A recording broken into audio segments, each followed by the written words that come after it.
Well, hello everyone, and welcome to the Vinland Saga read-through, where I'm reading through Vinland Saga for the first time.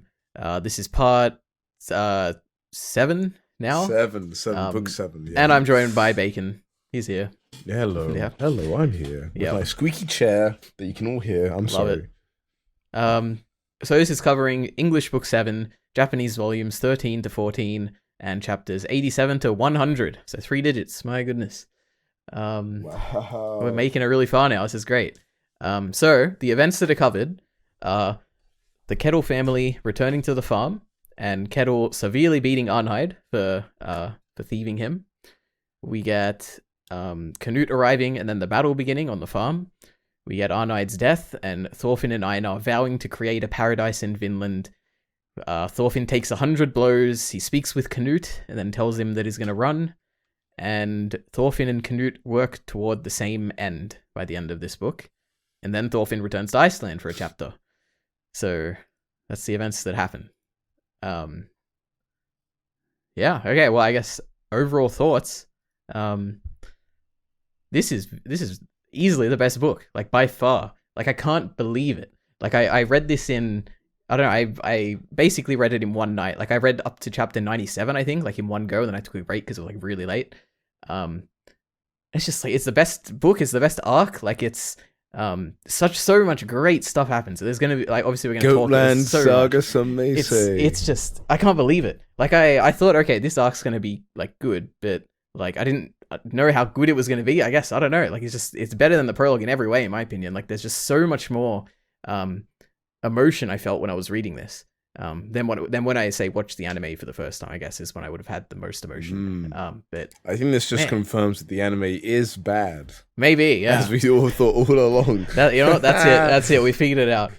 The anime ruined Vinland Saga. But No, I mean, I totally agree with you on like my first read. Like, I'd never got the hype as much, like the emotional hype around the prologue. Maybe as much, maybe because I wasn't as much into like Askeladd as everybody else or something. But then I hit this farmland, and like early on, I'm just like, my boys need to get a horse, and then things start cooking up, and then like you get some cool chapters here and there, and then this final book just comes in whammo with like actually my least favorite chapter and my favorite chapter in the entire story. So well, maybe not my favorite chapter, but like, well, even the least favorite. Visually, like, we'll talk about it later, but the Arnheid Ketil scene was just like jaw-droppingly like horrific, and it is just insane. It's just insane. Like, so yeah. Anyway, let's continue. Okay, well, so great stuff. Okay, as per usual, I got art.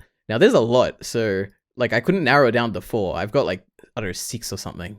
But oh wow, yeah. So the first one, I don't really even know if I put these in order or anything, but it's just the one of Thorgil almost striking Canute. It's just such a cool thing. Yeah, it's just I don't know, he comes out of like nowhere, you're not expecting it, and bang, you just, I don't know, it's such a cool visual to put right in your face. Oh right. Did you think for a split second that Canute could die? I mean, when I was reading it, kind of. Like, the thing is that I think when I was reading it, yeah, but like a second after, I'm like, okay, he's not actually, he can't, because he doesn't have a, like, I going into it, I was like, I don't think he missed his chance. But yeah, like, yeah, I was like, how is he not going to die, really? Like, at that point, when Thorgil's there, like, the man who can like get past anything, is like an ultimate warrior.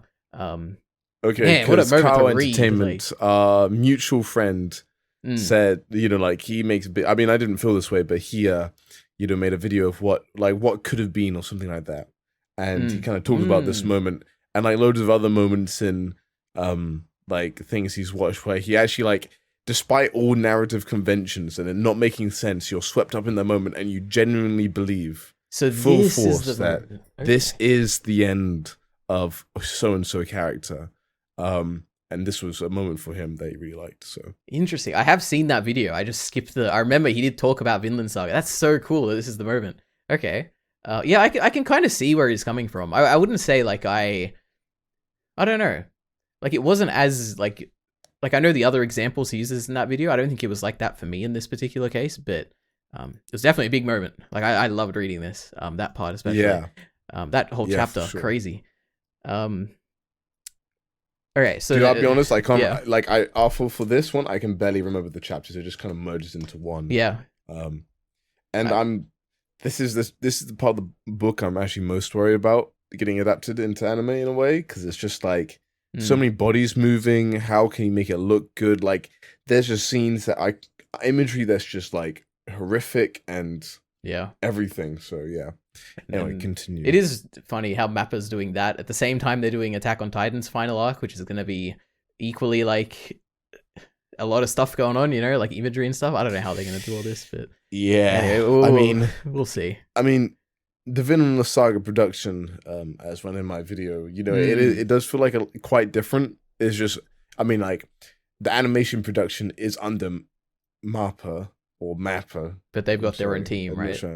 But I mean, all the head stuff. I mean, I don't know how many animators they need on every episode. Like, I imagine it's around about 30, but I actually can't remember off the top of my head. I remember people like listing. You can see the list of all the credited people. I remember Redditors talking a lot about it for Wit with season 3, part 2 back in the day. But anyway.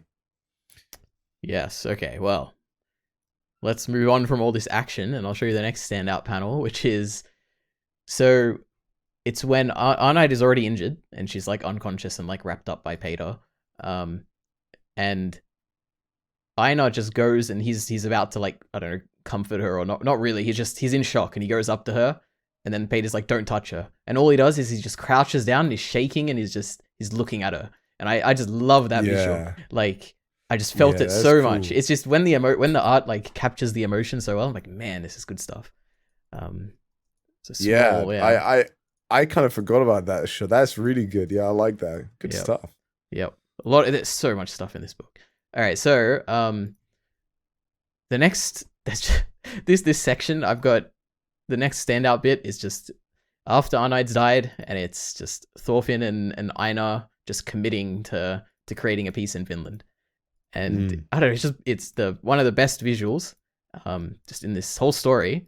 But the next page, which is just the handshake over Arnheid's grave, it's my favorite visual in everything that I've seen in Vinland Saga so far. I just love it so much. Wow, yeah, okay, it's just nice. It got to me so emotionally, and it's just I feel their like their commitment to doing this, and I'm there with them. Like, I want them to do it. I want them to succeed. Like, my emotions have aligned so well with the characters, and it just works so well. Like, I love this visual so much. It's a bit of a Chad meme moment. It's like, we will build a better country. Yes. Yes. And the two men shaking hands, those strong hands, you know, that have been through so much farming, and man. Yeah.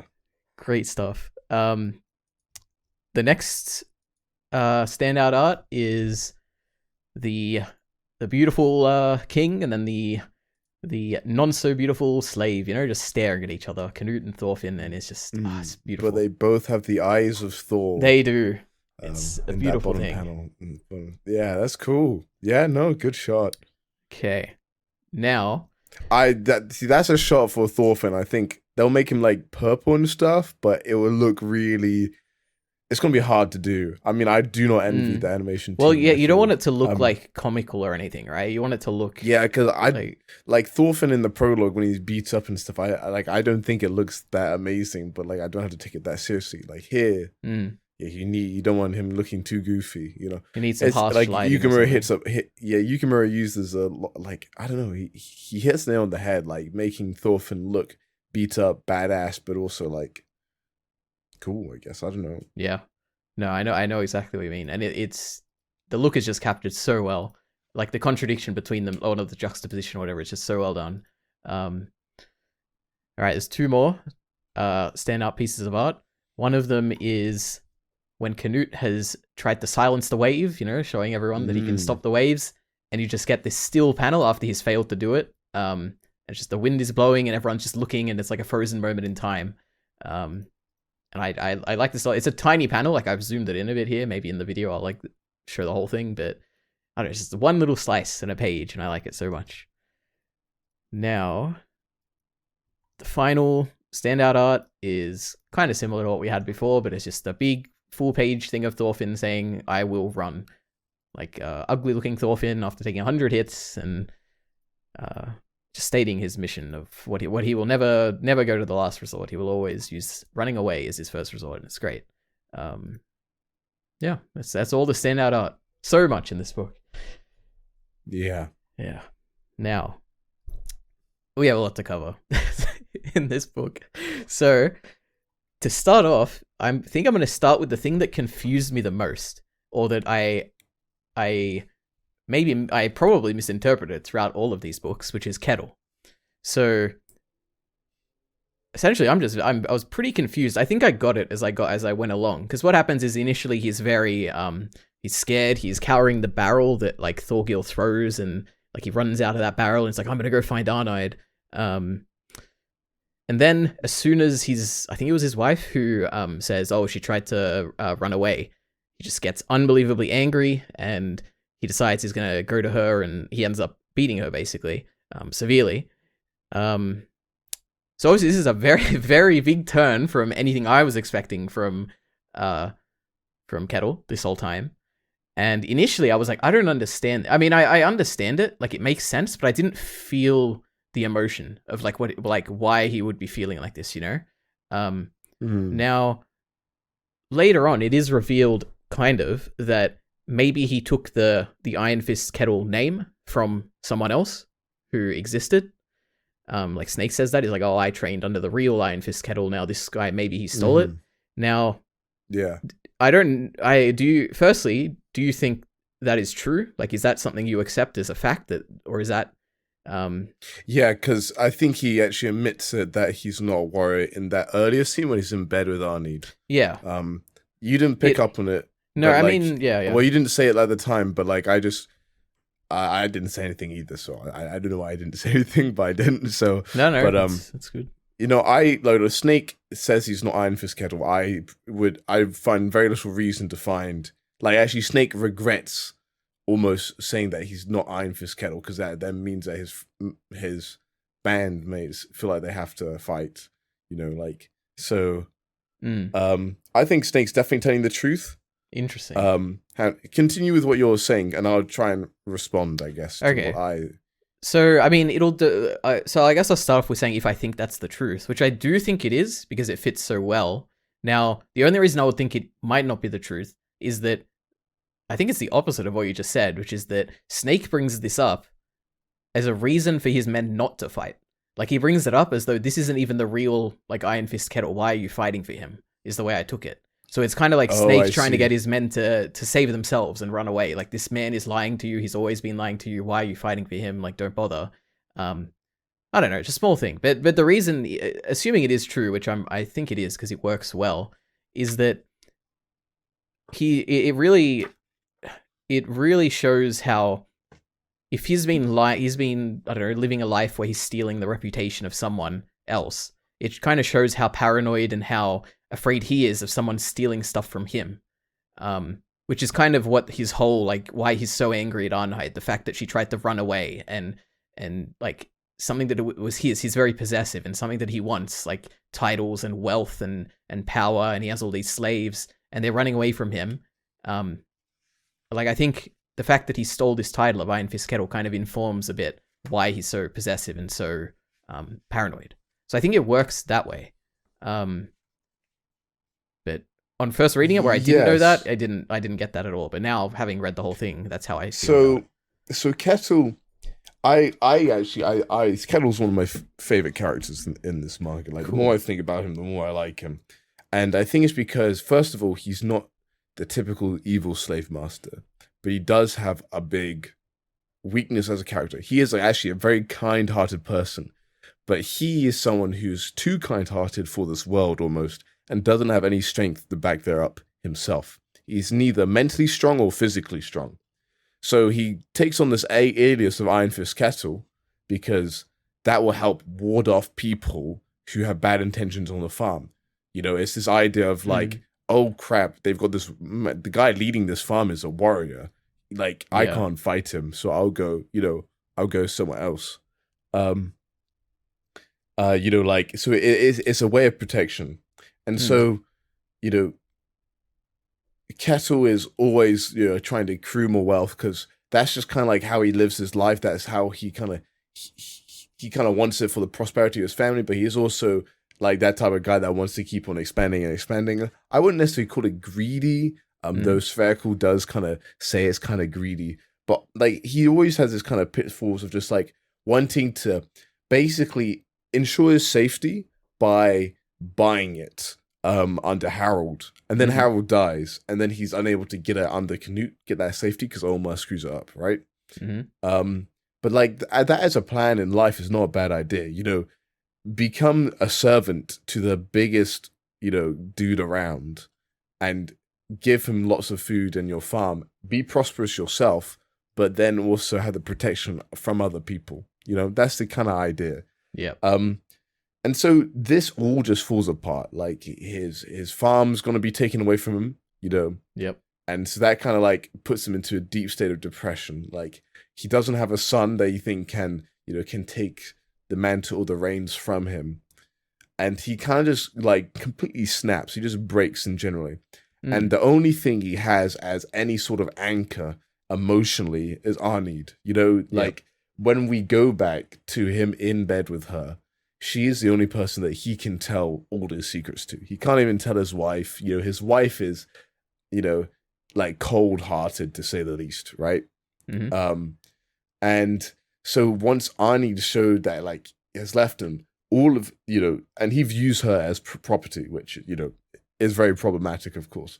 But this like, because he's just mentally weak, he just breaks entirely, and he goes on this full switch, which, you know, he couldn't even hit a kid, right? Back in book 5. Now he just kind of breaks and just shows this tragic fall of Ketil. And so I don't know, does that kind of answer your question? That's kind of like how I view Ketil. Yeah. And that's why I kind of love it, because I mean, he is widely renowned. You know, you can have Floki, Askeladd, Thorgil, you know, guys who have committed way more heinous acts than Ketil ever has, you know? Ketil's own people, fair enough. He's a slave owner, not good. He also beat a woman to death, a pregnant woman to death, not good either, right? No, definitely but not. Comparatively, Ketil has done nothing nearly as badly, but it's just because people have such an emotional connection to Arnid, which I did too, right? That you just feel, and how it's drawn as well, you just feel disgusted and horrified at that scene. And it just makes you hate Ketil, so makes someone that you love to hate. And like, I mean, that's why I think, like, for me, it just evoked such a powerful reaction. You're just like, no, Ketil, why are you doing this, man? Like, you like, I hate you now, you know, kind of thing. But also don't. Anyway, I'm not sure. Like that's why I think he's such a great character. We kind of talked earlier. It's like characters you love to hate, or like that are able to evoke such an emotion out of you, make them great characters. So, yeah. Interesting. I wonder, because okay, I like that. I think my hesitation when reading it was that I didn't understand why he had a sudden break. But I think your explanation of the fact that, firstly, I think it is a big part that he doesn't have a son that he thinks will be able to, like, succeed him in a way. But I guess it should have been more obvious when I was reading it, but to me it wasn't. Like, the whole, just the fact that he's going to lose the farm, which is essentially just everything to him. Which is, I guess it is, like, I should have realized how big of a thing that is, but I don't know, I just didn't. But that would definitely be something that would break him. I mean, I didn't quite clock it either initially. I guess I just bought into him breaking because everything's falling apart, and that's the kind of deal with it. Yeah. There's also, and I'm going to lead you into a little fan theory. Sure. Is that Sverkel is actually the Iron Fist Ketil. Oh man. And the reason for that, okay, I don't think it kind of works with the timeline, but I like it in theory because him and Snake, you know, bond over all this stuff, right? Oh man. They have this weird connection. But also, like, in Svekel's house, you see just a bunch of armor and shields around the place. Like, why would it be there? So he clearly used to be an old warrior. He used to be a fighter. So, like, it's one of those, like, things that you're like, yes, Snake could be, That's great. That's fine. Get something. So that's a fun little fan theory. No, I love that. Man. And we will be getting more Snake backstory in the anime. So maybe they'll be confirmed because there's a lot of theories around Snake's backstory. That he used to, his sword is a saber of kind of like Persian descent, and so he has a Greek Bible, you there's a lot of these Yeah. small details that kind of suggest that he was probably a Viking, part of what's called the Varangian Guard in Constantinople, Jesus. All or right. Mikla Guard, which will become So yeah. So like there's a few like fan theories about the history at the time that you can dig into. That Snake's like he's like a warrior that ran away from Istanbul or Constantinople, or what the Vikings called Miklagard, and yeah, pretty much. Wow, interesting theories. So God. yeah. None of it's confirmed though, so maybe the anime will dive into it more. I mean, in some respect, I'm like, don't really worry about it. It's fun thinking about it. No, I love it. Vinland Saga doesn't really have a ton of fan theories, but hey, it's a good anime one. confirm it. That's okay. So with actually, something about like Sverkel, if he was like Iron Fist Ketil, what I was wondering was that where does Ketil, he like grabs a sword from somewhere, and it's like this fancy sword that Ketil gets like during the fight, and I was wondering like, could that fit in with like, is that Sverkel's sword like back in the day or something? I don't know. Ooh, because that could be. I mean, I was under the impression that because Ketil's rich, he's bought like rich armor. Those swords are called the Ulfelt swords or whatever, and they're very they're like a brand of swords, like almost, but they're quite high quality, I think. At least generally they're thought of. Like you can Google them and stuff. But yeah, so it has like the cool like engraving on it, and there's a really cool picture of like the Ketil's face half in like in the reflection of the sword. Kind of Mulan style. That's cool. But yeah, warrior Ketil. I have one more thing about Ketil, which is the fact that I don't know if I misunderstood this. You're gonna have to correct me here, but so at one point he doesn't get decapitated, but we see him get decapitated, and then Wolf thinks he gets decapitated, but he's like, "Oh, my eyes aren't perfect." Is that like what's going on there? Like, I mean, clearly it was. I mean, it's a misdirect, right? Something. But I'm pretty like I went back, I read it, I looked at it so many times. It's obviously Ketil. Like it's a weird, like I don't know what was going on there. Maybe it's just a weird like the misdirect wasn't executed as well as I would have thought, but I don't know. Small thing.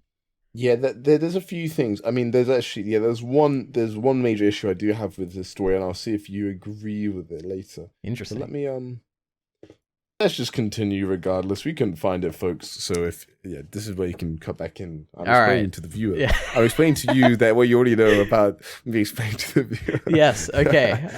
Okay. Next up, Thorgil versus Canute is what I would just briefly want to talk about. It's just because it's a big thing that happens. I don't have too much to say, but it was great. Just comes out of nowhere. Canute's training paid off. Yeah, it did. He blocks it with the sword. Like when Thorgil has that moment, like the panel we showed before in the standout art. Like I saw it and I'm like, how could he possibly survive this?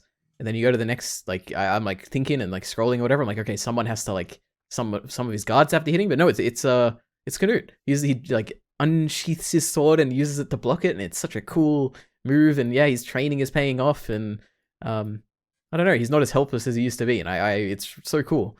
And then he doesn't just stop at that. Like he throws his cloak to like blind him or like distract him a bit. Like it doesn't really work because it's like Thorgil, but it's such a, I don't know, Canute, you know what? He earned my respect. He's a cunning fighter. Yeah, he is. Yeah. I mean, that training, like, so we know from this training that he is cunning first and foremost, because he does like trick Wolf and be like, "Ha, look, my sister's there. Don't you have the hots for her?" And then he hits her with the shield or whatever. Yep. And then, I mean, like, so I mean, he like barely stops it though. That's such a cool panel when he's like lifted up the sword and he's like, there's like all the lightings coming from the swords clashing. But yeah, it was really cool, really, really cool. Absolutely. And Thorgil actually, like, he just does he? Is it thought that are those Jorm's Viking? He just decapitates two Jorm's Vikings together. I mean, the swords are ridiculously strong in this. I mean, it's very unrealistic. The whole swords, how strong they are, like that. That's just not how it works. Bone's pretty strong, folks. But it makes for cool action for sure. Yep. So, that's all we want. Cool action, unless it betrays the theme or something. You know, we don't want that. Yeah, but I mean, like Yukimura's. I mean, like, Yukimura's. Oh my word! And like very specific with what, like, he's generally accurate to the time, but yeah, he particularly elaborates like how effective like swords were and stuff. That's pretty typical though. This one of Wolf. Yeah, Wolf loses his eye. Which is like Thorgil style. It's ridiculous. Like now Canute's got 3 people with one eye, because later on we get what was his name again? We get that guy in the Drott, right? And he also doesn't have an eye. And like, what's going on? Like Canute's surrounded by one-eyed people. Wild stuff. Oh yeah, I see. Yeah. Yeah. Good fight. Crazy stuff. Fight. Thorgil like bounces away like an animal. I found that pretty funny. Yeah, and then he makes like this comment like he's from Niflheim, I think, or from Helheim. I forget which one. It's a fight. Yeah, best fight probably so far, but good stuff. It's good times. Okay, now we got to talk about chapter 93, Birth of a Warrior, which is the chapter with Arnheid's death. Yeah, and this is easily the best chapter in Vinland Saga so far. Like it's not even close. This is my favorite. It's better than the Anne one. It's better than anything to do with Sven or anything. I like this a lot. Yeah, maybe put it down there. You want to talk about it for the... You know what? I already have put it in the spreadsheet. Oh, but no but way, it's just the guy. fact that I put it in there because I'm like, so far this is it. But I don't know. You never know. Like I'll think about it still. Like I'll reflect on it. But who knows? I like this a lot. But it's just a lot of big stuff happens here where essentially what happens is you've got this is Einar. the one where Ketil looks like he's dead. Yeah, like at the is this the actual chapter? Well, no, he's just on the floor, so he's got hit somewhere. I can't remember where. Yeah, I mean, probably early in 92. Anyway, I'm not gonna go back and check for it. I can bother. Yep. So Arnai dies this chapter, because she has no. I mean, it's pretty, like she has no place to go in this world. And she essentially, death is like a release for her. Like it's something that she thinks would be better than living at this point. Because she lives in a world of slaves and war, and it's just a sad life. Now, I guess the first thing I want to talk about is just Thorfinn doing the CPR on the slave with nowhere to go. Like it's what a great callback to when Thors did it back all the way back in chapter 3. Like one of my favorite moments back in the day, like when we were in that book 1 video. And it's just like it's such a, like, oh man, I don't know what to say. Like at this point, I'm seeing Thorfinn do something that back when Thors did it back in the day, I didn't understand. Like I understood why Thors was like resuscitating that slave and trying his like absolute hardest to do it, but now I feel it. Like back then I understood it, and now seeing Thorfinn do it to Arnheid, I'm like, I feel this so strongly, and I love it so much. Like I'm at a point now where I understand Thors a bit more. Because of Thorfinn's actions and the whole situation going on here. Man, it's so good. Yeah. And then you've got, it's sad as well. You've got Einar like declaring after she's already dead that he loves her and it was too late. And I don't know, man, what a sad death. But so great. It's so great as well. With Thorfinn and his moment. As a Vinland Saga expert, I have a confession to make. Oh no. I did not make the connection at all my first read. I was like, no, she's dying. Like that was it. Like I was just sad because of that, but I didn't make, like, it took until Kyle. So it's only the only thing about chapter 6 93 is that Kyle did make a video on Arnheid way back and talked about this chapter a fair bit. I think you may have more to say, of course, but you may want to have a look at that one first. Yeah, that was like definitely. the first time a proper clock, like all the symbolism, because like if I put 2 panels in the chat, like Thor's here is holding up the slave, just like Thorfinn's holding up Arnheid in the exact same like way, Yep. Yeah. So and he says the same thing. And actually, one of my smallest favorite panels here in this is like Leaf, because Leaf has clocked it. Yeah. Like Leaf's just like, oh my word, he said it, Oh, I forgot. Oh no, you got so much to talk about. You've got this amazing Einar moment where like, it's so great. Some of the best art of like a face so far, like, oh my word, this is the best chapter, right? Yeah, no, right, okay. I mean, it is so good, like. Yep. Yeah. Like Einar just, dude, like it's another, like Einar just having this absolute rage towards Ketil is just perfectly understandable. Like I feel exactly what he feels, and the fact that at the same time, I've seen Thorfinn's journey of the exact same thing happening to Thorfinn with Aslud, and him like declaring the exact same thing. I'm gonna kill you. He says it to Aslud on that boat or whatever back in the day. Yeah. And the thing is, it's just the emotion that I can feel now that I never understood back in the day. Like from now, I'm seeing Thor's perspective for these things that are happening through Thorfinn, and it's such a brilliant journey and such a great like cycle, I guess, in this story. Yeah. Man. Yeah, and I think like it's so great that like Snake completely understands where Einar's coming from as well. Einar's always had this anger to him in a way, like he's always had spunk. I guess that's the best way of putting it. I'm sorry for British people. I'm using the American term. He's always had this peppiness. That's probably a better way to put it. Like he's always like he's been angry at Thorfinn before, but now someone like he knows the man that's been responsible for killing someone he cares about deeply. But Einar's, because he's strong, he has Thorfinn with him, they're able together to overcome that vengefulness, and he's able to transfer that vengeance into something positive, that pain into something positive. Yep. And I like how Snake just like completely understands. He just sits there, he's not getting angry at him because he's like, we've all lost a lot today. And what I mean, Snake doesn't even agree with what Ketil did. You know, Snake's the one that stops Ketil from beating her even further to death. So I mean, it is just fantastic.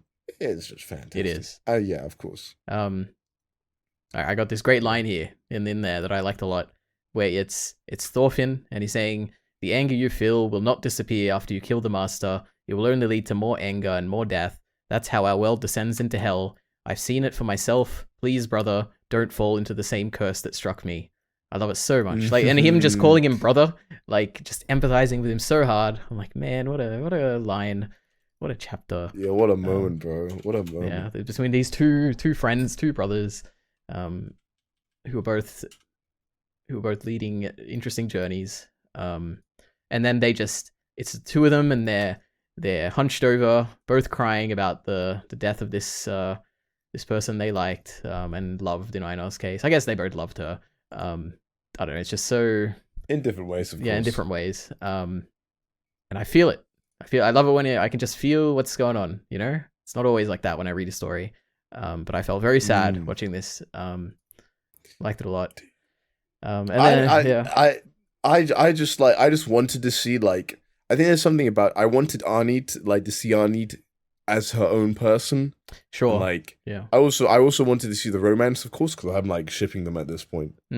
I'm just like, he comes back, but you know, they understand each other. I'm just like, Arnie, why don't you just hold on? Why don't you just hold on? But then you understand, because her life has just been the worst. Yeah. Her life has just been the absolute worst. I'm just like, of course she has Thorfinn and she has Einar, but like, she's got her. She, like, the imagery, I love how it calls back to the imagery of like Garda says he sees like what was it, Hjalti, or whatever their child's called, and then like it kind of calls back to them both riding the same, you know, horse and cart again. You know, I love that callback. And they use the same horse and cart, so like Garda dies in that same cart as Arnie. You know, like wow, I didn't think of that. The imagery is just it's tied together so beautifully, and you're just like, hey, man, this Yukimura guy, he's pretty good at this whole writing thing, man. Absolutely. And he saved it all. I also want to talk, like, yeah, and the faces, and they only get better from here because like I've just come off the most recent chapter. But there's something about Yukimura's art and like how he draws people just like so, like tangible. Like I don't know, I feel like I can go out and touch it because it's like it's so 3D. There's so much volume to the faces. Like they feel realistic. It's a similar thing with Berserk, but it's something where you're just like, oh my word, like something about my brain is just like, dude, that looks like 3D, man, you know, but also stylized and cool. It just has everything. And I mean, in my opinion, like I think the most recent big arc, you know, the art's only gotten like more refined. You know, it's just building on this in a different way, but it's so good. Yep, so good, so good. And the chapter title, "Birth of a Warrior," which it definitely is. Like it's. You feel it, at least when I was reading it, I felt the absolute, like I completely understand and I feel their conviction in wanting to create this paradise in Vinland. Like this is like this is the well deserved like climax to Thorfinn's like first arc, I guess, of learning to run away in a way. Like I love it so much. What a great chapter title, everything. Yeah, a good chapter. All And right. it's interesting that it's called Birth of a Warrior and not Birth of a True Warrior. So True. Interesting. Nice. I didn't even think of that. Actually, that's a good point. I mean, I just thought of it now, so don't feel too bad. He has now taken the steps that have got him to at least be Thor's. Start being a warrior. But even Thor's was not a true warrior. Mm-hmm. Okay, so that's that part of this whole book. The next part, well, another part, I guess I want to talk about is Thorfinn getting beaten. So after the Einar's death, they decide, okay, we're gonna go back. We're gonna leave this place. But at the end of the chapter, we get this really cool like internal monologue for Thorfinn, where he's like, "Is it really right for me to go? Should I leave the farm like this? Like, etc. Like stuff like that." Which I like a lot. Like the way that's framed, it feels like it's a like it's an important moment in his life where he's like, I could choose to do the easy thing, or I could choose to do the hard thing, and he chooses to do the hard thing, which is the right thing. And it feels very important, like the way it's framed. Like I'll send a picture. I don't know, where you see like his perspective of like where he's looking at, and it's just like slowly approaching the boat, and he's like, oh, should I turn around now? And then he finally does decide to turn around. I like it so much. Like it's an important turning point. But yeah, in a way, he doesn't run, which is kind of funny. Like he doesn't run yet. Yeah, no, that's great. He doesn't run because he doesn't have to run yet. It's yeah. He thinks he can do more. And then he goes back, and then he takes a beating. Like that's kind of, he has a whole chapter basically where he's just getting beaten up so that he can negotiate for peace. Yeah. Because he has this great line about like how like who negotiates for peace by beating a man. Because he doesn't want to fight back, and it just points out the like ridiculous situation he's in, and how it's just pointless to fight. And I don't know, I love it. And I just so badly wanted them to talk, Yeah. And it has that edge of like, none of you guys know who this dude is. This is Thorfinn Karlsefni. He's the one who beats Thorkil in a fight. Do you know who this is? Yep. And then I love it when it's like, Wolf's like, Nani? That's the man who gave the king of Scar. Yep. I'm just like, yeah, boy, he's here. He fought Thorkil the Invincible or whatever. Like, man. Yeah, like it is weird that though, like Thor. I mean, I'm not sure if it's a plot hole. I think I argued myself out of this plot hole later. But if Thorfinn just said, "Hey, bro, I'm Thorfinn Karlsefni," the dude would be like, "Oh, okay, like I won't punch you." But then actually, I think Drott wouldn't have believed him. Yeah. But or something like that. I reckon you could have written it like that. But it's one of those things like Thorfinn's all about like kind of almost like talking now. Yep. Yeah, instead of fighting, And that's like one of his key cards, but he doesn't use his like, I guess. But maybe that's part of it in a way. Like he doesn't want to use like his warrior past to justify his like as a card on the table. I don't know. Yeah, I don't know. It didn't bother me because it felt like he was just like, I don't know, it just didn't cross his mind really, is what I would probably say. Like he just wanted to get through and he wasn't thinking about it. He just wanted to get to where he wanted to go without, I don't know, planning. Yep. Oh, I mean, I see the panel you just sent. I didn't notice it. Yeah. I didn't notice like when I was reading it the first time. It's just something like I noticed. I don't know when I recently. I was just rereading some parts, but yeah. Well, I also like it does give. I don't want to say shonen in like a pejorative sense, like it's very incorrect, but it does get to like I'm like commentating the battle from the sidelines kind of thing, and it's like, oh, he's taking all the punches. It's like, this is my secret weapon. I know how to take a punch. Yeah. But I love this part. It's great. It's great. No, then, like, I love it as well. And then this is another like he's just like, we've got another 68 punches to get over with. Like, I'll tie back my hair. I love it. It just shows his conviction, like the strength of his beliefs. Yeah, man. But that panel you sent with Canute and the bodies. Last book, you're like, is there an obvious Berserk reference? And this is the one where I saw this. I'm like, this is obviously a Berserk reference. Is this what you were talking about last book? Yeah. This is the Berserk. Yeah, just Griffith and his pile of bodies to get to his dream, and it's, I don't know, it's a great visual. Yep. Okay. So let's see. What were we talking? He takes a beating, chooses the hits or taking the hits rather than fighting back. Yeah, I think we've talked about everything to do with his beating. Then Thorfinn, Einar, and Canute get to talk. I guess the other thing to add is that you were saying that you just wanted like them to talk, like Canute and Thorfinn to meet. When Thorfinn was heading to the boat, like even like say after Arnide's death, I was like, okay, there's just no way they're definitely not gonna meet.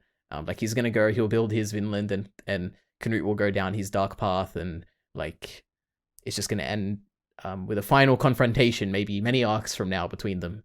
So I was not expecting them to talk at all, but then they do, and we just get like I love how during this conversation you've got Thorfinn just being completely beat up, like he's just ugly and his face is like puffed up from all the hits he's taken.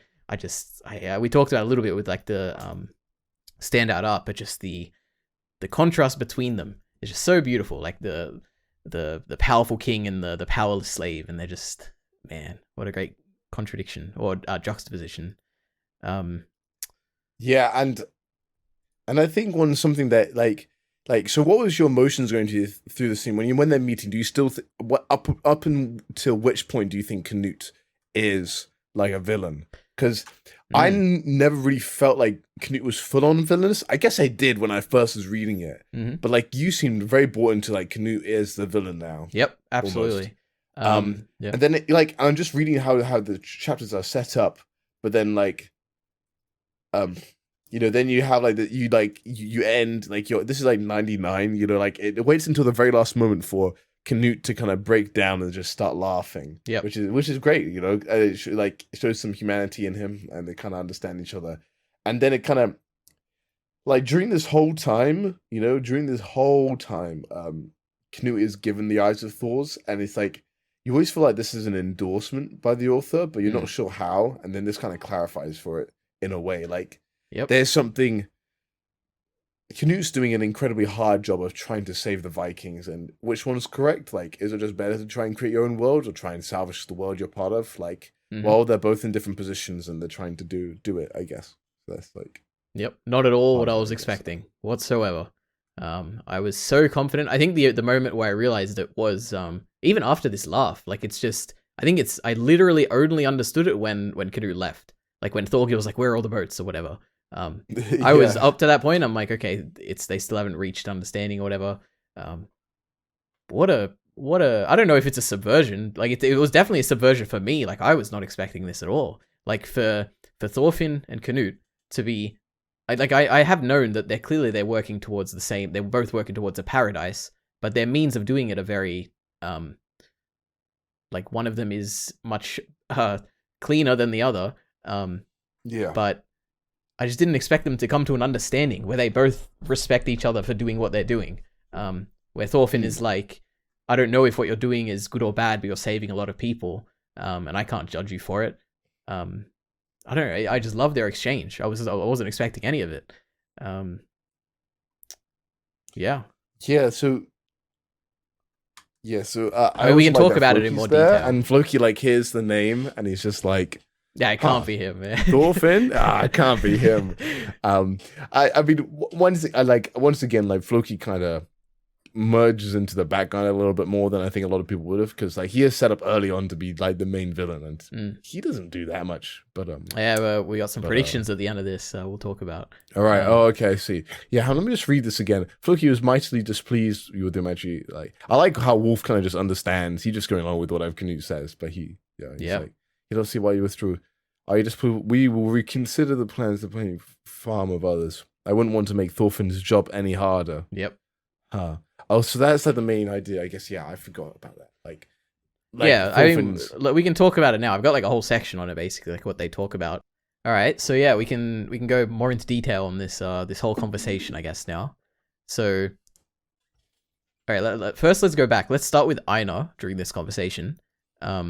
So he is you've got Thorfinn and Canute kind of talking about their philosophies and talking about how they're going to both create a better world in some way.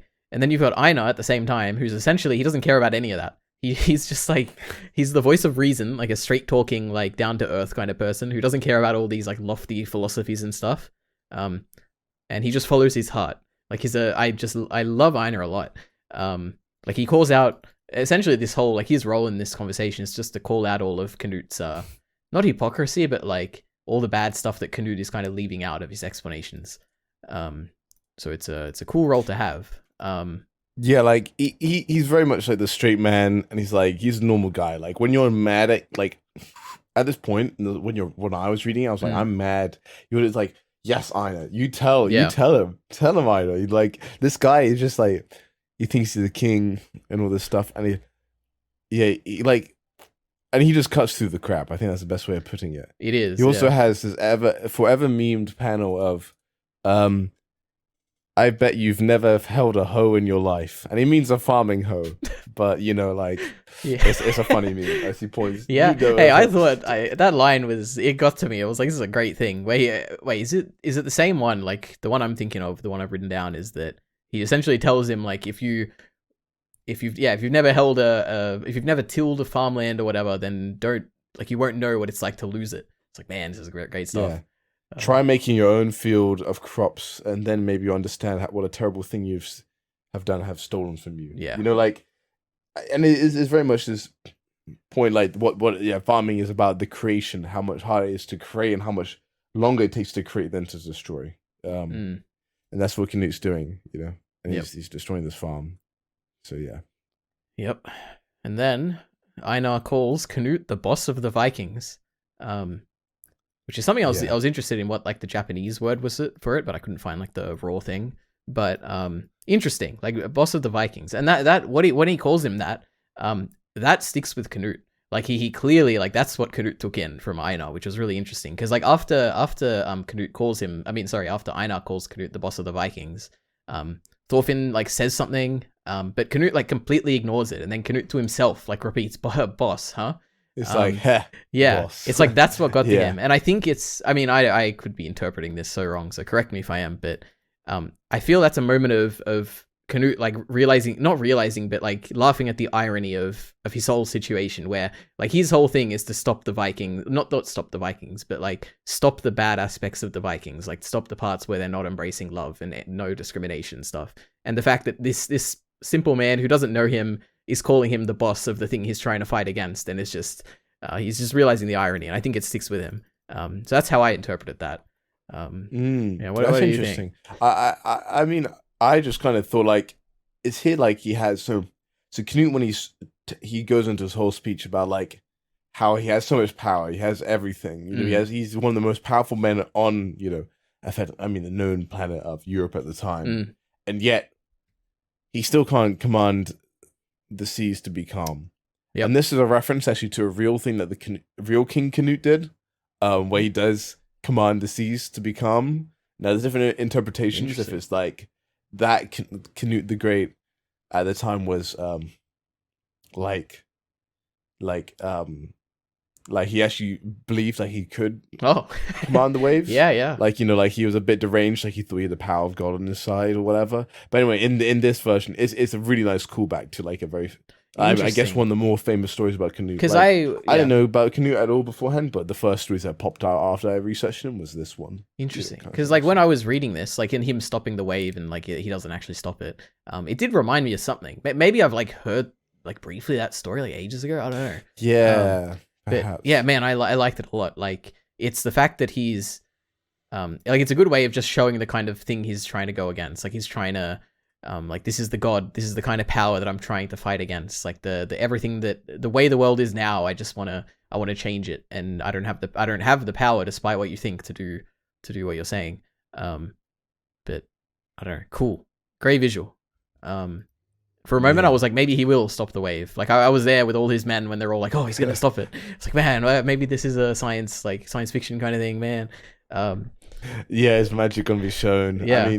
I mean, we do have a guy, like we have Ear, and then we have the coin flicking dude. So we have a few dudes like that. So. That is true. We got Thorgil, my goodness. True. Yep. Yeah. Anyway, talking a little bit more about the last thing about Einar is that he has this great thing where he talks about how the King of England burned his village, and then King Sven killed his family. He just doesn't care about what ideals they were following. Great, I know, great, but yeah, it's a good point. It's just like, yeah, it's just more about him, like just not caring about all these grand things that Canute is spouting, or even Thorfinn is probably spouting. But I think it shows you almost that it's like you can have this really wide arcing view, but it almost like loses the sensitivity and the empathy in the situation. When you look at things like such a grand scale, you lose like the fact that you destroying one farm, you're ruining like 100 lives. You know? Like, and sure, like Canute's doing this almost utilitarian, hedonic calculus, where he's making this calculation of like how much suffering am I going to cause? Like, this is all to eventually make this paradise, you know. But I like the idea is that like Canute's whole thing, and I think it makes a lot of sense, is that he's not just being like a consequentialist. He's not just trying to be like, I'm going to try and create more pleasure than I do suffering. He's saying that like, what's the point of building a paradise if I'm going to abandon the Vikings who are the worst of the worst? You know, like, I need to save the worst of the worst to even bother building a paradise. And that's like built upon his feelings of being abandoned by both God, but also his father. And so it's building on like his depth as a character. And I feel like it's something that I just didn't really get about Canute like the first time I was reading, but something as you kind of go more and more in, you're like, yeah, Canute is actually being still an idealist, and not a complete like, oh, I'm just wanting to create paradise. He's like, I actually doing this because of my ideals to not abandon anyone, not to leave anybody behind in this paradise I want to create. Yep. Which is just making it harder for himself. But yeah. Canute, he in this moment he reveals all of this to Thorfinn, I guess. So Thorfinn, I'm trying to think. Did Thorfinn know about this Canute's like fascination with love? I don't think he knew about it at this point, right? No, I don't think so. Yeah, so it's the first time he's hearing of it too, which is why he's so shocked and is like, Canute, you're a great man or whatever. But yeah, okay, so that's all Canute's speech. He gives a great speech about like what you just said about like the using the strength of the Vikings to create a better world, but then not leaving them behind, essentially. Good stuff. Then we get a bunch of stuff about Thorfinn choosing to run. Like he will always run until there's nowhere else to run to, basically. And I love thinking of Thorfinn as like the man who runs from violence. Like that's his thing. It's such a cute like title, I don't know, that I think of him as.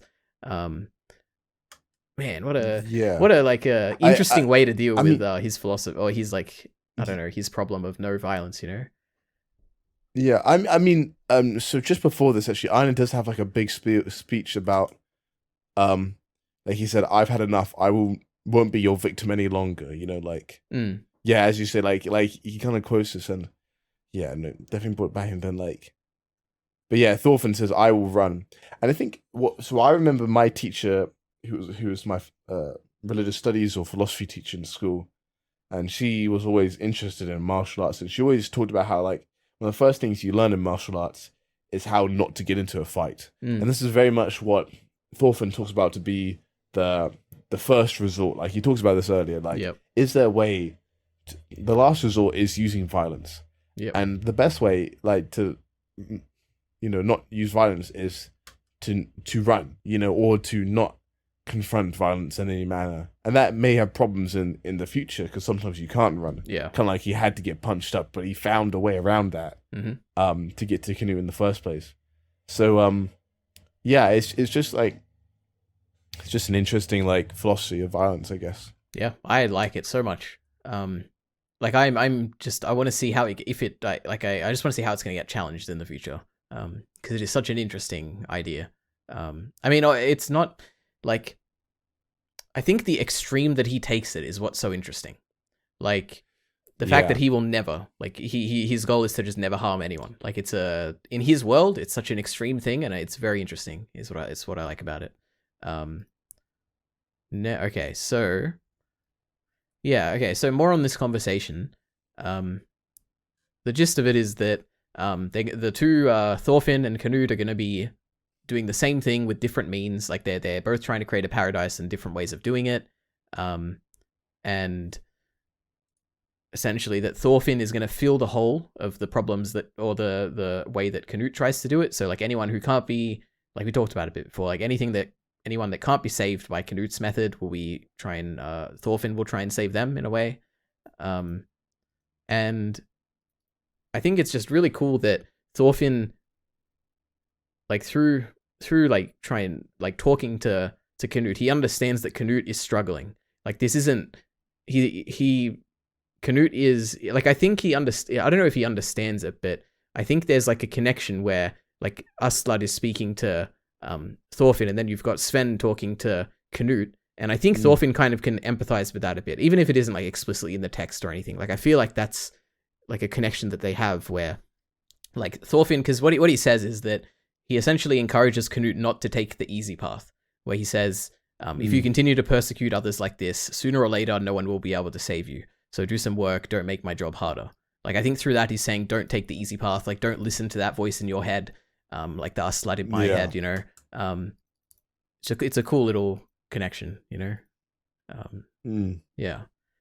Yeah, I think it's almost a remark to like don't end up like King Sven either. Like you have to give me some help. My power is far smaller than yours. The hole you make is too big for me. So like, I guess like the idea is that together, like anybody that can't live in Canute's paradise can end up living in Thorfinn's paradise. That's kind of almost like the idea as well. Yeah.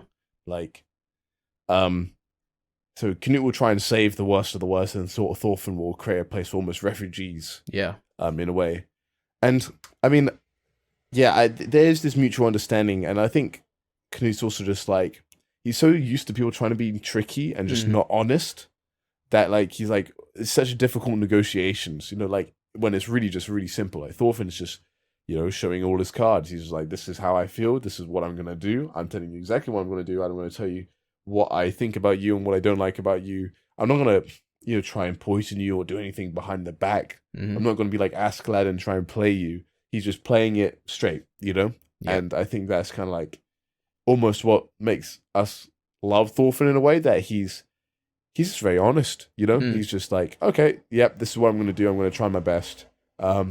He says, I don't know, Canute, if what you're doing is the best or the worst thing, you know. Yeah. But you're saving a lot of people.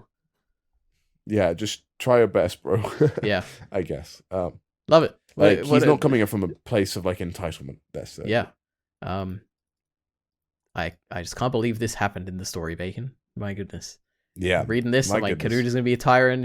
Thorfinn will save him in the end, maybe somehow. But here we are. They've come to an agreement. They both understand each other. You know, understanding is important. That's amazing. Good stuff. So then Canute leaves. We find out in like chapter 99 that he essentially stopped going down the path of tyranny. Like he withdraws his army from England.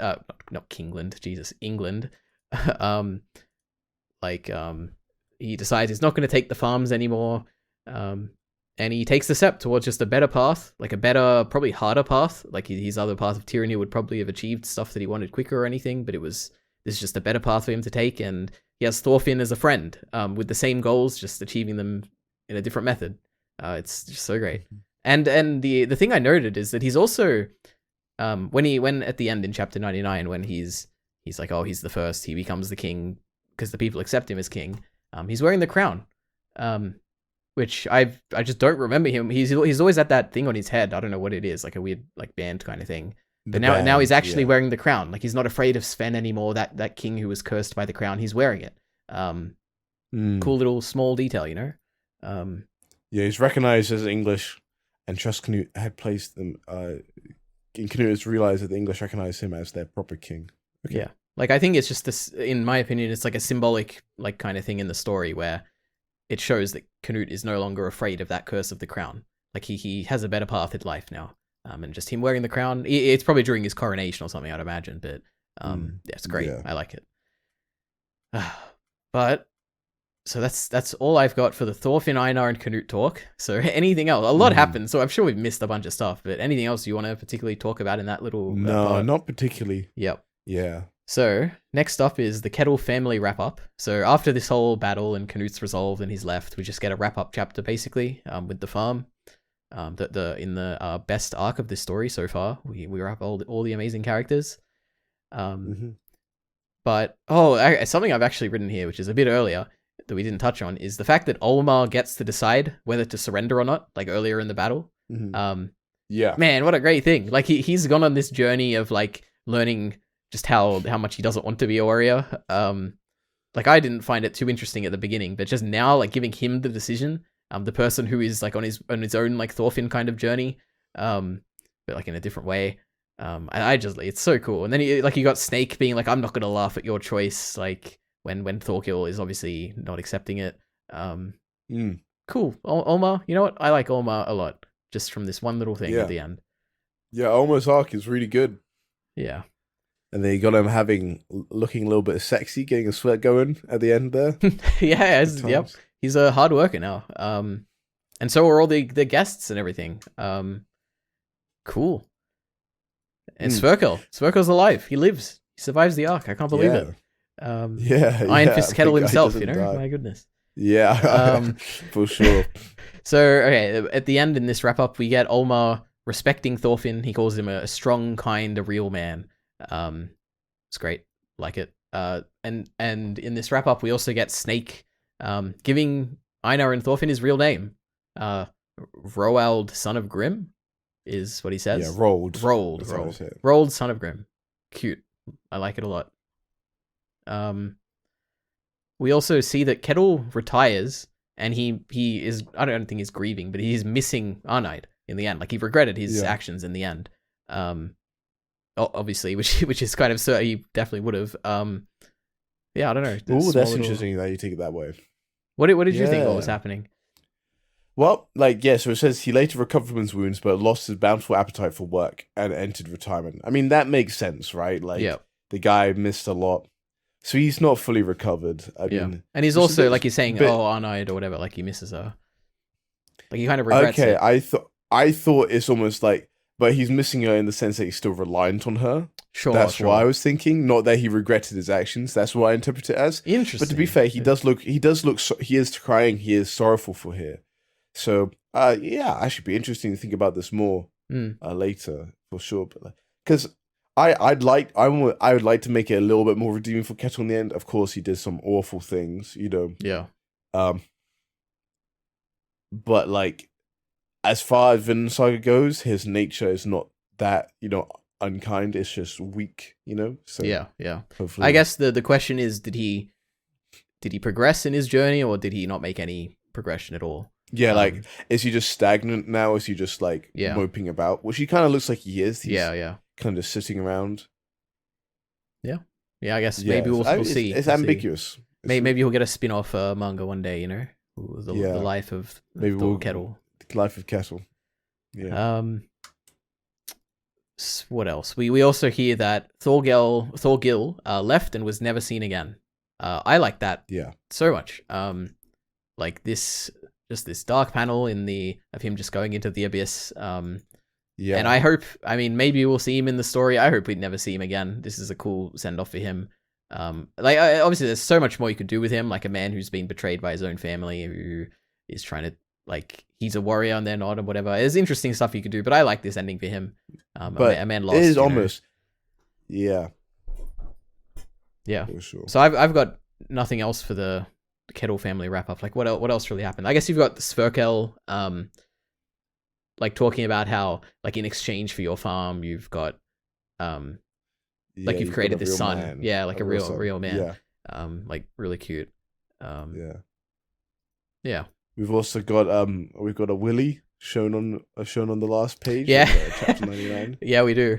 I probably won't show that in the video, but you all know what I'm talking about. I think Japan has some really strange laws about showing, male, female genitalia. But this is okay somehow, because Thorfinn also shown peeing earlier on and stuff. Anyway. But Thorfinn goes back to his family. I knew it. I predicted this. I'm a genius. You are a genius. You're so big brained. Yep. Man. So that's so now let's talk about him. He returns to his family.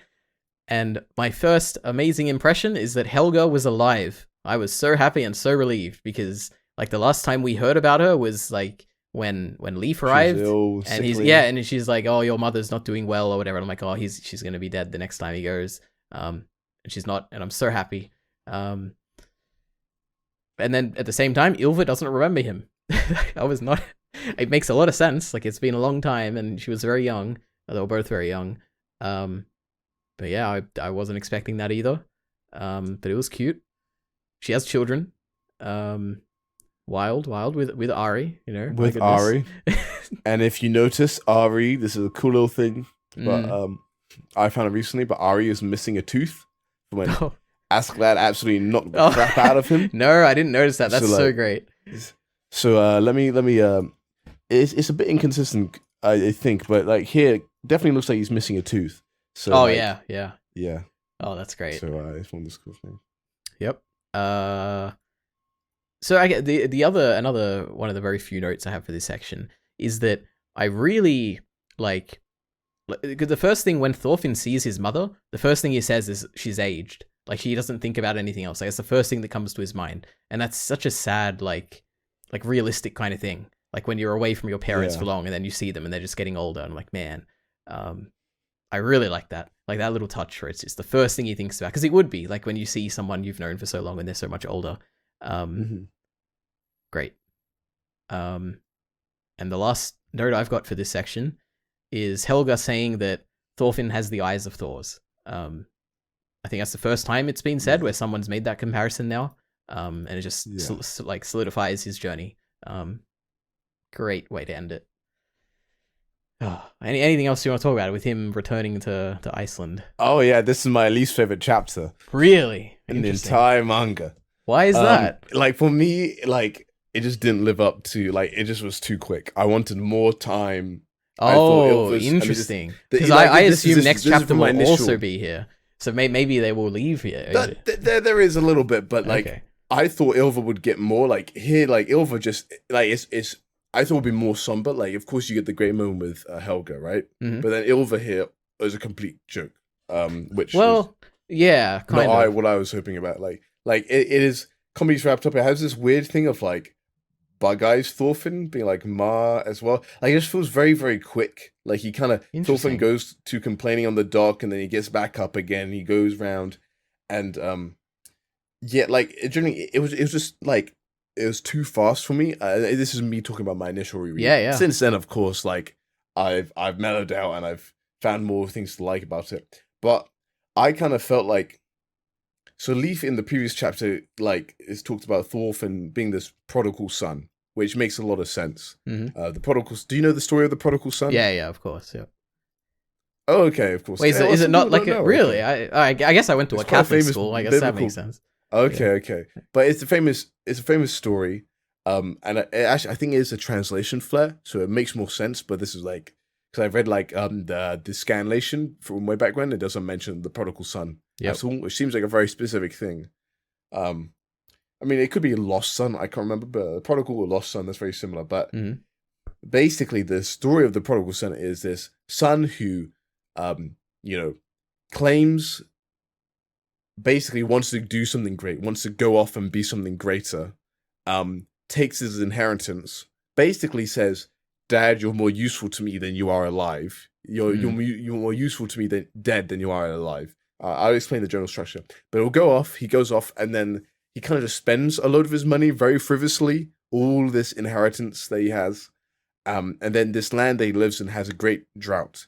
And he goes into the literal dirt. He becomes a slave for this person and starts eating the same food as the pigs. That's kind of one of those images that sit into your mind. I'm just like, whoa, this is like hitting a lot of dots as Thorfinn's journey goes on. Leith then talks about it and says, hey, you're the prodigal son. And then there's this big sense of like, the son eventually gets up and says, fine, I'll go and live and be enslaved underneath my father, because even his lower slaves live a better life than I do now. And so he goes, and like his father comes out to him from way off and fully forgives him entirely. And this is a very beautiful scene. And it's a lot of forgiveness there. But then this is contrasted by the older sibling, the older brother, and who is like resentful that this older brother has worked so hard for his father, and yet he has never got as big of a celebration as his younger brother has when he's returned. You know, like the father has killed the youngest calf of the year and had a massive feast for him, and like, but the brother will sulk outside and doesn't come in and isn't celebrating the return. And it like, at least in Christian imagery, it's generally like thought of like, you know, everybody like it gets forgiven by Jesus, but it's those who are quite religious and almost very much worried about like going to church every single week, being the best person possible, always going to mass, or always doing the various rituals, and then they feel like they deserve more because of it. And the prodigal son is very much like, no, you don't deserve more. You should celebrate that this person has been saved and will be in heaven with you in the greatest feast and party. Don't go out and sulk. And basically, this story, because this is my expectations, and this is like when those fan theories just go out of control. I expected Ylva to be that. You know, Ylva's literally lost everything. You know, she lost her father, her brother. She wanted a slave. She wanted less work, and she got more work. She had to take care of her mother. She had to get married to, you know, to secure a future on the farm. She's always worried about Halfdan, you know, and what Halfdan may do as well. And so I would think she wouldn't be, I mean, maybe she would be forgetful. That's one way to do it. But I would have thought she'd be resentful. Like, so when she like puts her foot up in her face, I thought she was pretending not to know him. You know, like, who are you? Like, I don't care who you are. And then like she comes back in and she punches Thorfinn. But I thought, you know, like there'll be this arc where Thorfinn has to kind of convince her that she's changed, that he's changed, sorry. And like Helga could have a bit like a moment where she's trying to convince, because that's a big part of the prodigal son, is that, you know, like your brother was now lost, but now he's found. Like it is, you know, he's found his way back, you know, to be a true warrior, you know, in a way. Anyway, I thought there could be a lot of ties there, and it just didn't happen, you know. And that's not to say that Thorfinn and Ylva don't have a nice scene. They have a nice scene in the next chapter, but it's just kind of undercut with this comedy that I was hoping would be stretched out longer. And this reunion also kind of shortened. Like, I'm kind of like Zuko in when he's reading the Fire Nation history. You've watched Avatar: Last Airbender, right? And he's like, it's that beam where he's like, wait, that's it? You know, like, I'm kind of like that. I'm kind of like Zuko in that situation. And there's similar when Leaf meets Thorfinn again for the first time. They just kind of cut their initial meeting out and go straight to Arnie. I'm like, wait, what? I'm like so discombobulated. Yeah, that so those one are just two kind of like those are just two moments where I've just in this manga like drawbacks I had where I was just like, I'm not a big fan of that. So big rant over. Interesting. I did script and voiceover a whole entire video about why I don't like Ylva.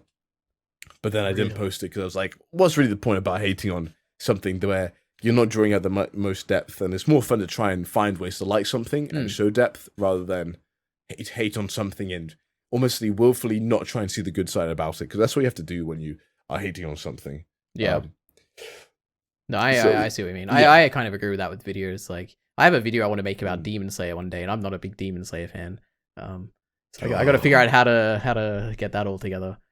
Anyway. So this chapter. I can't believe you don't think Demon Slayer is the latest coming of Christ or whatever. Oh, good grief. There's a lot of stuff. We're going to talk about Arcane one day. My goodness. That's going to be a challenge. Anyway, Homecoming. Yeah. Controversial, it seems. Interesting. I know what you mean. Well, like only with me. No one else really agrees with me on this point, but I think I feel like people feel it in their bones. But I'm the only one championing this true cause. You know? I know what you mean. Like, it makes sense. We don't get too much character moments in place of something that doesn't have much levity or brevity or whatever. Like, where you haven't got much like importance being placed here when more importance should probably be placed on all this reunion. I don't know. I like it. I don't know why. I think I mean, to be fair, fact that your family, retrospect, the Helga stuff is really good. The Helga stuff is fantastic. No, I will defend the Helga stuff definitely. So but the Ylva stuff, I don't know. It's maybe it's the fact that maybe it is just the fact that I thought there'll be more, because I'm like, oh, he'll probably stay here for a bit, and we'll get some stuff. I mean, there is more. It's just like, I guess it's just my great disappointment with Ylva and also Helga a little bit as characters. I feel like interesting. At least in this part of the story, they're not given as much, and I feel like they could have been. Like, I feel like you could have had a great little mini arc, like three chapters, so right? 3 chapters of this, and then you can be like, boom, the characters are done. You understand them better, but like they kind of, yeah. I remember, like, say when I was at the end of the prologue, if you were to tell me what happens now during the reunion, like if you were to describe, oh, he comes back and whatever happens here, I would have been like, oh, that's disappointing. Like, is that all that happens? After all this time he's been away, all this suffering he's been through, his whole journey, and Thor's is gone and he has to apologize and all this stuff, and this is all that happens? I feel like back then it would have bothered me. Reading it now, it just doesn't. So I don't know why. I'll think about it. Yeah, but, I mean, interesting. That it's a great example of, like, you can theorize about, like, what ending or something in the future that you may hate, but until you see it on the books, don't commit yourself to any, like, feeling, because you may like it. So, just in this instance, like, this is just, it's like one of the few things that I always bash Vinland Saga about. Also, it's a meme at this point. I ended my video talking about how, if they have anime original content, hopefully they can change this panel. Haha, thank you, Avatar, kind of thing. So, yeah. Okay. Well, okay. What was earlier? You said it's had one of your favorite chapters. Have we talked about that? Which one? Oh, I mean, I just think that.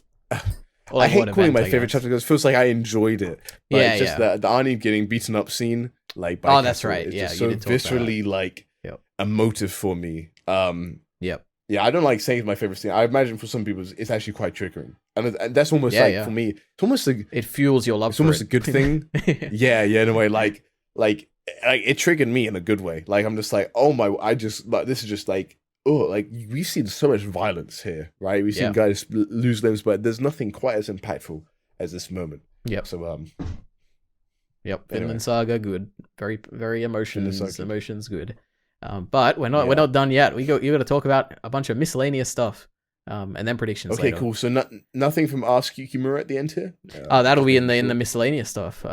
Okay. Yeah. Cool, fantastic. So the first is that the punishment that was going to be given to Ketil's family for from Canute was outlawry, which I thought was interesting. It's like you'll get essentially. They say, it's essentially being exiled, where it's like you just lose the protection of the king, where you can be robbed and attacked. It's just such an interesting thing. Like, to me, it seems like, you can just stay where you are now. You don't have to physically, like, be exiled, but people will come for you because you're not protected anymore. Be interesting. I'd never heard of it. Okay, next point, miscellaneous point. So Ketil takes the Iron Fist Ketil reputation. This is something I actually made a note on, like, way earlier, like, I think even during the prologue, where I just wonder how easy it is to take someone else's reputation. Because the reason that made me think about it is back when Canute was going to be propped up by Aslad, I was like, you could just prop up anyone as Canute. Like, as long as he looks similar to him, and like, if his dad didn't recognize him for whatever reason, maybe his dad would. Yeah. But like, it would be so easy back in the day to just claim someone as a king or to claim their royalty. Theft, like, it would have been so easy. Like, because all you need is like people to vouch for them, and then someone to just not be confident in their, like, assessment of who this person is. Like, I wouldn't be surprised. I think it may have actually happened historically. Like, I'd believe it. Yeah. Yeah. Yep. Identity theft. The next one. Thank goodness that Peter survives. It was so awesome and sad at the same time to see that moment where he's in the battle, like he's fighting for his men or whatever. Such a cute, like, sad thing. Does he have like a bucket on the head? Yeah, it's like, and Peter, and you're like, no. Yeah, Peter. And then like when Einar and Thorfinn are, like, walking towards Canute, and Thorfinn's just telling him, don't look at the bodies, because if we see Peter, we're gonna hate Canute. It's such a, like, visceral kind of, like, scene. I'm like, man. Yeah. I feel it. I forgot about that completely. That is a really good moment. Like, really wise as well. Like, yeah. They want to be as calm as possible before negotiating. Yeah, so. And I'm on his side. If I saw Peter's body there, I'd be like, man, this Canute fellow's gonna go, you know. But we didn't. So. Oh, hang on, I've just noticed something from chapter 100, which I like. Oh wow. Okay. So this is the Helga reunion. So Leif is trying to explain. He's like, "Oh, sorry, Helga. This one's the real." And she's already, like, you see when she's, like, grabbing Thorfinn, she already recognizes that's the Thorfinn. She doesn't get tricked by guys at all. And, like, Leif, I love the, like, Yugamo does do this sometimes, where you got two central characters, but then you've got one in the background, and you just see their expression. So I love Leif's expression here. Just showing he got cut off. So. Yep, love it. Background characters, a lot of cool stuff going on. Subtle details. Continue on the miscellaneous. Miscellaneous. There's this moment which there was a panel where we saw this before, but where Thorfinn's like identity and reputation is being revealed to like Canute's men. And Einar just has this moment of like respect for Thorfinn. It's like, oh, you attacked the king. My brother's a greater man than I thought. And it's like a joke or whatever. Yeah, exactly. One hell of a man. I love it so much. Like, those two brothers. I think I put that thing in the chat earlier. Yeah, I saw it. Yeah. Great stuff. Next up, I just wrote that this book plays so much with who I am supporting. Because I started the book by hating Canute, and then I started hating Ketil, and then I started like cheering for Thorgil, and then because I never would have cheered for Thorgil, and then I started cheering for Thorfinn, and then I started cheering against Thorgil when he was going against Olmar, and by the end of this book, I'm supporting Canute, like which I was not expecting. Like there's so much like twisting in who I support and whose side I'm on, and cool stuff. What a great book. Okay, last miscellaneous note is from Yukimura's notes at the end, where he essentially breaks down like Thorfinn's philosophy here, where he says, first you run, and if you can't run anymore, if your back is against the wall, then you have no choice and you can fight to survive. Run, then fight. Fighting and then running is the wrong order. So that's what a great summary of the stuff going on. I don't remember this actually. Yep. Which so he talks about the armor, and then he talks about, oh yeah, historical figures. And which question is it? What advice would you say to aspiring writers in comic? I'm trying to. Oh no, this is. Let me have a look. Oh no, this is at the end of the book where it's like a comment from him. It's not answering the questions. It's like about like before that. Oh, I see. Yeah. So it's how it's like talking about his sons growing up and how they inherently want to use weapons and yeah. They love fighting. I did too. Toy stores are full of toy guns and weapons. Once you have a weapon, then you want someone to use it against. The reason doesn't really matter. They want to fight. We got to use these laser guns to fight off bad guy invaders. Why aren't there bad guys? Why aren't there any bad guys here yet? Enough desire will arm yourself. Yeah. Interesting. Yeah. Yep. Okay, I forgot about that. That's good to hear. That's it. That's all my miscellaneous notes. Anything else you want to talk about in this behemoth of a book, of an arc, of a story? Before predictions. Do you want to go into predictions? Yeah, predictions. Oh yeah, of course, predictions. Yeah, so my prediction is, honestly, I have absolutely no idea where the story is going to go. That's my first one. Because, like, I don't know, like, just anything could happen now. Like, Canute, we got a little time skip with him where he's like the king now. We've got Thorfinn going back home where his goal is to go to Vinland, but like, I don't know what journey he's going to take to get there. Like, I have honestly absolutely no idea. Just getting on a boat. I guess it could be that simple, but I don't think so. So okay, the first real prediction I have is that I think the Jomsvikings will battle against Canute, because you do get earlier in this this book seeded that Floki says that the Jomsvikings aren't a vassal or like under Canute. They're just like giving him aid in a way. So they're not like under him or anything. And then later at the end of the book, you get that thing from Wolf or like Canute or someone where it's like, oh, Floki's not happy about what happened here.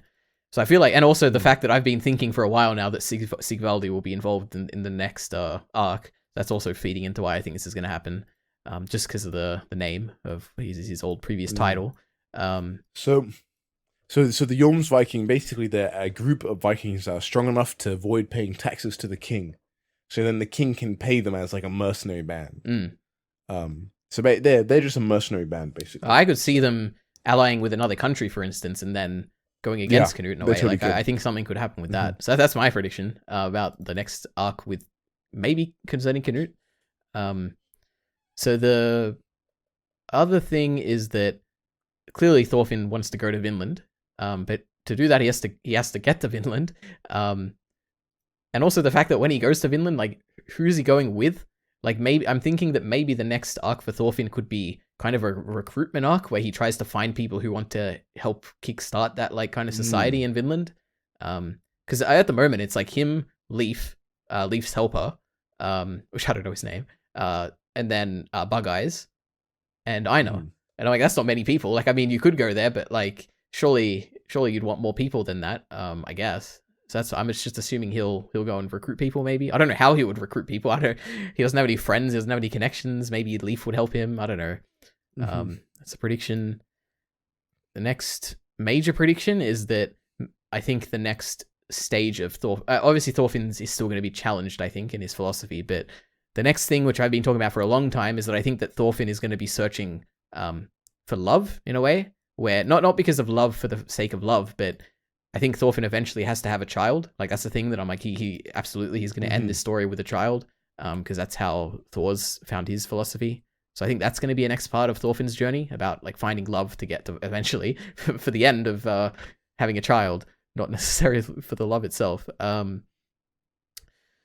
Well, you say he can't have any love with Einar? You know what? I think he can. Yeah, but then they can't have a child together. You know, like he needs that child. Possible, man. I guess. It could be a fantasy story. Anything could happen. You're right. I guess honestly, they could adopt the child, because I was thinking, it didn't even cross my mind, because what's his name? Leif adopted Bug Eye. So the concept of adoption is a thing in this at this time. Maybe he could adopt a child or something. But lots of children by war. Yeah, no, that's actually, it is a great point, because that would yeah, man. Okay, that's something I want to think about a bit, because that could definitely also be a thing. I also say that, you know, they're on Iceland. Do you know who else is on Iceland? Who else is a bunch of people? Who is on Iceland? The only woman that if you're talking about like a love interest, the only person I could see. No. Oh, okay. Not necessarily that. Who was on Iceland? Halfdan? Just, I guess. There's just other named characters on Iceland. That's what I'm saying. So interesting. Yeah, I don't know. I guess we'll see. I don't know. The only other thing is Halfdan, so maybe stuff with him. Unless there's someone I'm forgetting. Anyway, the other thing that I think could happen is that we could get another time skip at this point. Not a big one, like maybe like 5 years or something, not something crazy, because it could take a while for him to build up the kind of starting kind of thing he needs to go to Vinland, like the big upfront capital cost or whatever, capital investment. Now, the other thing is that I assume at one point there's going to be a time skip, or maybe it depends on how long the story goes, maybe not a time skip, but getting to the like 20 years in the future where there's that judgment day, because that's been brought up so much, like in the prologue especially, or I guess only in the prologue. So I've always thought, there's going to be a time skip to getting to that point, which I did the calculations, as far as I know, that would be the year 1033, which is like another 15 years from now or something, I think. But I don't think we're going to get a 15-year time skip at this point. But yeah, I don't know, something worth bringing up, I think. Oh, they talked about that in 1014, right? Yeah, it was at the either that or the end of 1013, one of those. I see. Yeah. Yeah, that could happen. I never considered that before, so let's see. I won't say anything. Yeah. All right, we'll see. But that's it. Predictions done. I don't know what's gonna happen. I'm really interested to see what happens. This arc was great. The next arc, I am worried it probably won't be as great, but you know what? I'm still interested. I'm so eager to keep reading. Yeah. Well, this next arc is the one that people say is the L plus ratio plus full off arc sometimes. Okay. But, I like this arc more than the prologue, that's for sure. Wait, these people say that about this arc or the next arc? No, the next arc. Okay. Thank God. I was like, how can people not like this arc? Jesus. Well, hey, at the time initially, you know, when it was being released, people didn't like it. So that's wow. Okay. But I think that's because they're releasing chapters slowly, and like if you just read book 5, like, you know, I understand people not liking it as much. Yeah, if I had to wait a month between him getting a horse. We got a crispy 16 pages this month. Impressive. That's a fast. 16. I love it when I see one of those. I'm like, I can breeze through this chapter and get to the next one. Dude, it is. Yeah, I love it when I'm just like, man, I've got nothing. Yukimura is just making sure his art's fantastic, and and having a good work schedule. So I'm like, he has really, like, for the health of the author and the health of the series, like, it's kind of frustrating because I would love to binge it all at once. Like I know that Yeah. like because I'm reading it monthly, I won't have the peaks and the highs that I had, reading it, binge reading it. Yep. But at the same time, it's really fun being part of the whole discussion around it. So Yep. the Vinland Saga community is very chill. So yeah, it's good to hear. Yeah, I've noticed because I haven't been persecuted in any of my things I've said yet in these videos. None of the comments have hated me yet. I'm glad. You liked Farmland, so oh, I love Farmland. Yeah, you won't get any hate. Bacon. I love it. Hate. My favorite arc, easily. Nice. Not even close. Okay, good. Yeah, not even close. Has my favorite chapter, has my favorite moments, favorite panels, everything. But all right, do you want to talk about the trailer now? I guess is the only other thing we have to really talk about. Yeah, trailer, and then maybe a tier list. True. Maybe just do that in your own time. I'm not sure. I don't mind. What do you want to do with the tier list? Well, I don't know. I thought it was more fun just seeing your reveal on Twitter, but I think the trailer's pretty cool. Yeah, let's talk about the trailer then. Yeah. So, I don't know. I mean, I've just got a bunch of things I thought when I watched it for the first time. Because I'm sure you've also got a bunch of stuff you want to say as well. But the stuff that... I said most of it. Yeah, that is true. You do have a whole video. A whole great video. We can also talk about that as well. But I mean, people are generally pretty happy with the video. I released another one last night. That one's not getting as many views, but it is like a complete meme. So that's to be expected. Very good. About Vinland Saga, right? Yeah. Very good. About the most recent chapter. Yeah. All right. Well, in this trailer, we get a blonde Ketil and a blonde Thorgil. Where I was like, it just stood out to me. Like I was not expecting. I'm sure. Okay, they're blonde. I just wasn't expecting it. So very, very blonde, and also Ketil, his skin is way too tanned. Oh, I didn't notice that. That's funny. Or maybe that is. Maybe it is the contrast tanned between his hair or something. Maybe that's what stood out. Yeah. But yeah. It's because yeah. Yeah. Overall, I thought it was it is great. Like I am unbelievable. Like I'm very excited to see it. Like all the characters when I saw them, I'm like, oh man, it's just like what I was reading. Like they felt like the same characters, which was really cool. I thought the Valhalla thing with the red like kind of atmosphere and like it just looks so good. Like I think it is a very cool visual, like a way of doing it. If that is the Valhalla thing, I assume because it was like marching like dead bodies basically. What else?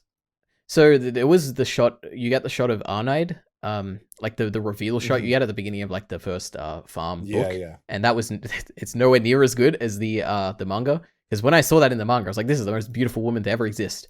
And when I'm seeing it in the anime, I'm like, yeah, she's beautiful or whatever, but like it's nothing ethereal. She's not like an angel, like where she was when I read it in the book in the manga. Interesting. Yeah. So yep, that's the difference. I thought. We saw the tossing of the hay bales and the uprooting of the trunk, which is like such cool, like just them like Einar and Thorfinn working together. I'm like, I've read that. I remember that bit. Yep, great stuff. Then we get an old Canute. Like he I think it's Canute because it's like his skin is he has that scar. So it definitely is. Yep. Yeah. And we get like a glowing tree, which I thought was a really cool visual. Like I don't remember that from the. Well, like, it's Yggdrasil. Yeah, like I've heard of the tree from because there's a few other stories I've read that have them. And I'm have big trees in them. Yeah. Yeah. You've even made a few videos with trees in them as well. Yeah, right? indeed. So. But I don't I haven't. Is it something that is that an anime original thing? I'm guessing because I don't. There's a lot of anime original shots. I'd say probably around about a third, maybe not a third. Yep. Like there were like 12 anime original shots. I counted all of them. Yep. Well, and one of them, I guess, the Canute stuff. You had like young Canute, young Ragnar, young Harold. We got a young had a lot of stuff. Thorfinn as well at one point. True. Which it seemed like it was in Einar's like backstory, maybe. Like it was a bit weird how they framed it. I was like, that's interesting. Like I wonder if I don't know. I hope they don't change it too much. So in interviews they said there will be not many new changes, but there will be more than the first season. Yep. I think if they include more Canute, like early on Canute stuff, like his political stuff, I wouldn't mind that. I'm happy for more content, honestly. Like if you give me new stuff, I've got the manga. Yeah. I'll be happy either way. Well, I have one thing. I guess it'll be a bit frustrating if I don't like Snake's backstory or something like that, and then everybody could, like, says it's canon. And Yeah, like, yeah, no, that it's would get not, annoying. No, that's. But Hey, we got that kick in honestly, here between like, Thorfinn and Snake. It's pretty cool. Yeah, true. But yeah, you were saying something. I cut you off.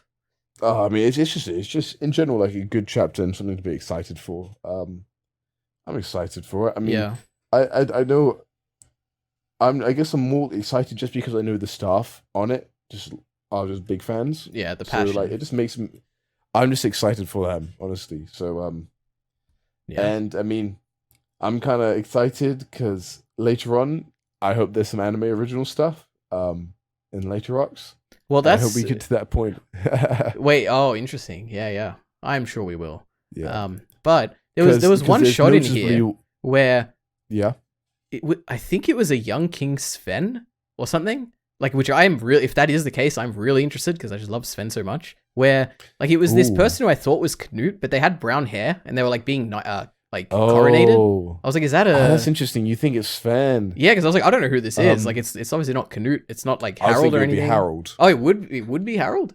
Doesn't he have blonde hair? So no. Harold has brown, like light brown hair, which I went back and checked in the previous season, right? Yeah. So Harold, right, that makes a lot more sense. Young Harold there playing with Canute, right? You see young Harold playing with Canute.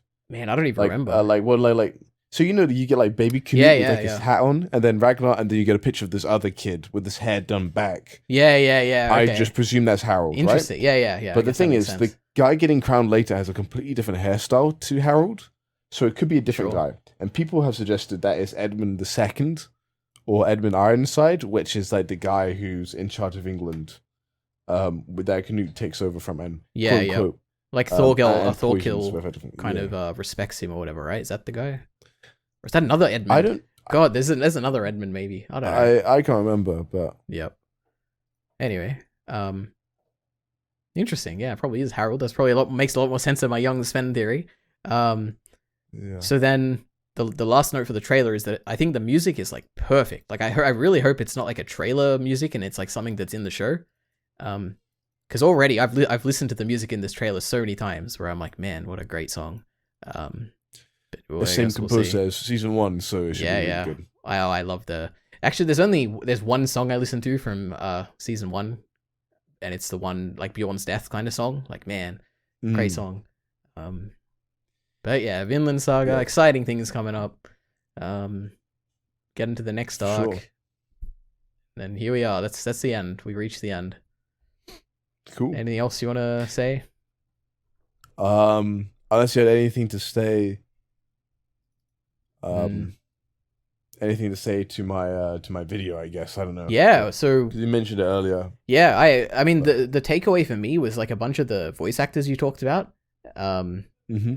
And I don't know, there was some cool stuff. Like there was Morel from Hunter x Hunter playing was it Thorgil, I think? Yeah, it was just such a cool That gave me a bit of hope because absolutely. In the trailer, I thought Thorgil like just sounded a bit too angry or a bit edgy. Like he does have like nuance to him where he isn't just like, I don't know if they would like be like a bit more over the top with it, and I hope they're not. But yeah, the fact that he's Morel, I was like, yes, okay, that's nice. It gives me faith. Yeah. I also, that clip I found of the Arnie voice actor, it's like, that's perfect. Yeah. There's like absolute pristine, give me that. And then I found out that Omar's voice actor is probably like the most like recently star-studded. He's like Tokyo Revenge's main character, Haikyuu, like big supporting character and stuff like that. So yeah, the voice actor was quite fun to look up. It was also a bit scary because some of them you're like, man, like they don't have that many things, going from them or whatever. I think Ketil's like Nagoro Yuki from Guilty Gear, which I thought was quite funny. Or like he's like basically a really big beefy character. I can't quite remember now. Maybe that's the girl instead. I can't remember. Well, good voices, good video. Yeah. I want to watch the rest of it. Check it out. Yeah, well, one day we're getting there. 8, book 9. We still have. I'd say you're just over halfway through, so we've got a lot left to go. And we've still. If you think about it, like I'm predicting we're going to end on chapter 214, and so you're pretty much at the halfway point. Beautiful. So, all right. Well, thank you everyone for watching. We reached the end of an arc, and we're just getting started, as they say. Yeah. Yep. So, thanks.